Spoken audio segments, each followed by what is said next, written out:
Welcome to Low-Key PD. In this tutorial, I'm going to show you how to create different types of events for your Google Calendar. So if you navigate up to this little pill-shaped button where it says Create, click on the down arrow, you'll notice there are 6 options. The first one is just to create an event. If you click on that, you get the typical pop-up window for creating an event, add a title, dates, times. Do you want to add guests, schedule a Google Meet, a lot of different things you can do with that, which I will cover in other videos. Or there are other types of events you can add to your calendar. You can add a focus time. If you click on that, notice you do get a slightly different pop-up. You can identify what it is you want to be focusing on. How do you want to focus? Do you just want to mute all your notifications for chat, decline meetings, whatever? Notice this is a different pop-up window than you get for events.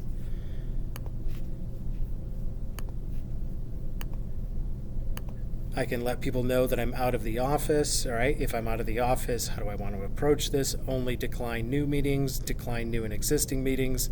You can even set up a default message that will send to people who are inviting you to meetings. And you can set the privacy of this as well.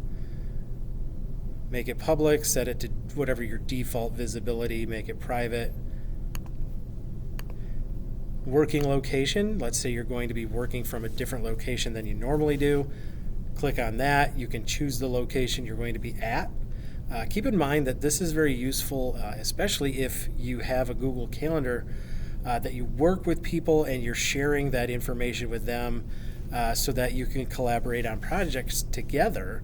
If you're not going to be around, and it would be useful for them to know that, setting a working location would be very helpful for them to understand that you're not available in person during that time, and they would have to find something else to do, something else to stay busy with because you're not there.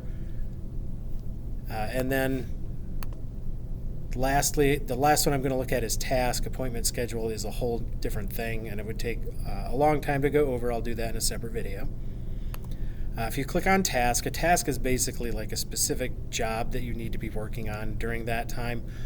Oftentimes, this could be a job that is subordinate to a larger goal for a bigger job, but you can describe that. Pick a time and a date that you're going to be spending focusing on this task.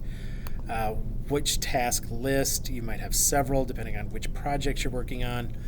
But when you go to create an event on Google Calendar, the type of event that you really need depends on what the situation is. So if you create the appropriate event, you'll have the appropriate settings that you can use to let people know where you are, what you'll be doing, whether or not you're available, and that sort of thing.